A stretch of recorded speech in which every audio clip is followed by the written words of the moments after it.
Salut les joueurs de tennis et bienvenue dans cette nouvelle vidéo. Alors je vous improvise une petite vidéo suite à un cours que j'ai eu et il y avait une problématique lors de la séance. Donc du coup j'ai décidé de la partager avec vous parce que je trouve ça vachement intéressant. Donc en fait la problématique est la suivante, c'est un exemple de comment gérer la tension qu'il y a pendant les matchs. Donc un peu le stress entre guillemets, voilà.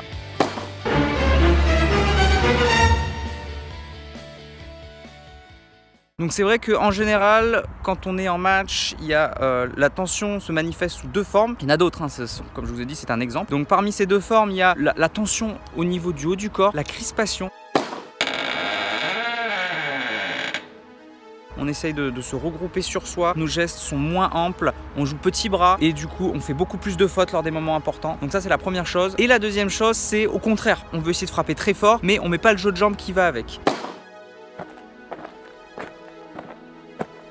Et du coup on se retrouve à mettre des mines qui sont complètement hors, tactiquement complètement faux. Et jeu de jambes inexistant, on joue jambes tendues et on n'arrive pas à se placer, on n'est pas du tout bas sur les jambes. Donc pour moi c'est les deux éléments à travailler en premier lors de la gestion du stress. Donc la première chose au niveau du haut du corps, c'est tout simplement de se relâcher. Donc le relâchement ça passe par le souffle. Plus vous avez soufflé longtemps, plus vos muscles vont se relâcher. Et ensuite, une fois qu'on souffle, c'est tout simplement de prendre conscience du muscle et d'essayer de relâcher. Si on est comme ça, hop, on baisse les épaules, on essaye de s'agrandir, de s'ouvrir. Donc que ce soit en dehors des points ou pendant le point, on essaie d'agrandir sa gestuelle et de bien souffler au moment de l'impact. Souvent, on oublie de souffler et on est vraiment petit bras. Donc gagner en amplitude et souffler. Ça, c'est la première clé.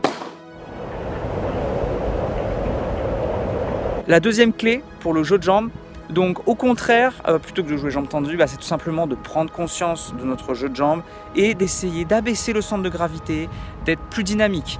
La vitesse est un critère hyper important, on est mou, on est lent. Donc plutôt que d'essayer d'accélérer la vitesse avec son bras, on va essayer au contraire d'accélérer les jambes. Donc vitesse au niveau des jambes. Ensuite, ancrage, on essaie de sentir ses appuis plutôt que d'être sur les avant-pieds et d'être en haut ici. On va essayer de sentir un peu la qualité de ses appuis. Donc ça s'appelle une qualité de conscience, la prise de conscience de son corps. Et le dernier élément, bien sûr, c'est l'ancrage. Donc c'est essayer d'être bien bas sur son centre de gravité. On abaisse le centre de gravité. On écarte les appuis, on se baisse, etc. Plutôt que d'arriver jambes tendues et de frapper. Donc on fléchit et on s'ancre. Donc voici la deuxième clé. Ce qui est difficile en match, c'est que c'est pas toujours évident de le remettre en place lorsqu'il y a un gros stress. Quand l'enjeu est très fort, on n'y arrive pas forcément. Donc malgré ces deux clés, des fois, on n'y arrive pas à les remettre tout de suite en application. Donc pour ça, il y a plusieurs techniques qui existent. Et la première s'appelle la technique de l'ancrage. Donc tout simplement, on va le travailler à l'entraînement. Donc à l'entraînement, lors d'une situation basique où on est en confiance, on va essayer de mémoriser. On va essayer de mémoriser ce que c'est qu'un geste relâché, fluide, vraiment en soufflant. Et pareil, on va essayer d'ancrer au niveau du jeu de jambes, un jeu de jambes précis, rapide, bas sur les jambes. Donc d'abord, on essaye d'ancrer sous une forme où il n'y a pas de stress. Donc l'entraînement, c'est le moment idéal pour bien ancrer. Plus on va le faire souvent et plus on va le mémoriser dans notre cerveau, plus ça va être facile de le retranscrire en match. Parce que si on ne l'a jamais fait avant, le faire tout de suite en match sous gros stress, c'est quand même pas évident. Donc voilà, vraiment s'entraîner en match de manière longtemps. Et ensuite, on augmente le degré de stress. Donc d'abord sous entraînement, après en entraînement, on peut mettre un petit stress. Donc on met un enjeu, un gage par exemple. Si tu réussis pas, voilà, t'as tant de pompes à faire, un tour de terrain, tant d'aller-retour à faire en frappant la balle. Ça peut être aussi un enjeu visuel, imagé, c'est-à-dire attention, on imagine qu'on est en match, il y a 30-40, il y a balle de break, on a joué depuis 3 heures, tu dois absolument sauver cette balle de match, etc. Et ensuite, c'est d'augmenter progressivement le stress. Après, on fait un match d'entraînement, après on fait un match de tournoi, premier tour, où il y a peu d'enjeux, et enfin pour arriver au match où on est un classement au-dessus et là où il y a l'enjeu maximum. Donc augmenter cette notion de stress progressivement. Une fois qu'on a bien ancré ça, le deuxième moment pour le travailler, c'est la prise de conscience. On s'en rend compte parce que souvent on s'en rend pas compte en match. Donc prise de conscience, je prends conscience, ah mais attends, je suis tendu là. Ah mais attends, mon jeu de jambes il est inexistant. Et ça c'est ce qui manque à pas mal de joueurs, c'est de la lucidité.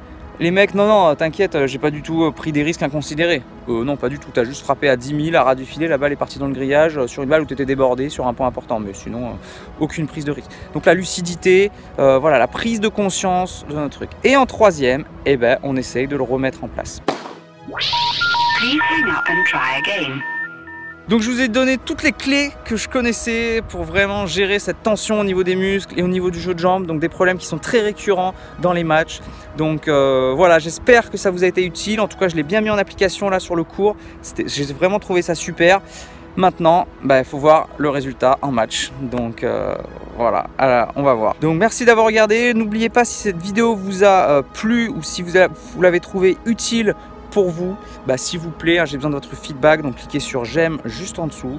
Si ça ne vous a pas plu, cliquez sur je n'aime pas et n'hésitez pas à la partager pour qu'un maximum de joueurs de compétition puissent la voir et qu'on s'améliore sur le plan mental. Merci d'avoir regardé, je vous dis à bientôt pour une prochaine vidéo. En attendant, n'oubliez pas, allez jouer au tennis, gérez votre tension, progressez et surtout, faites-vous plaisir. Allez, ciao!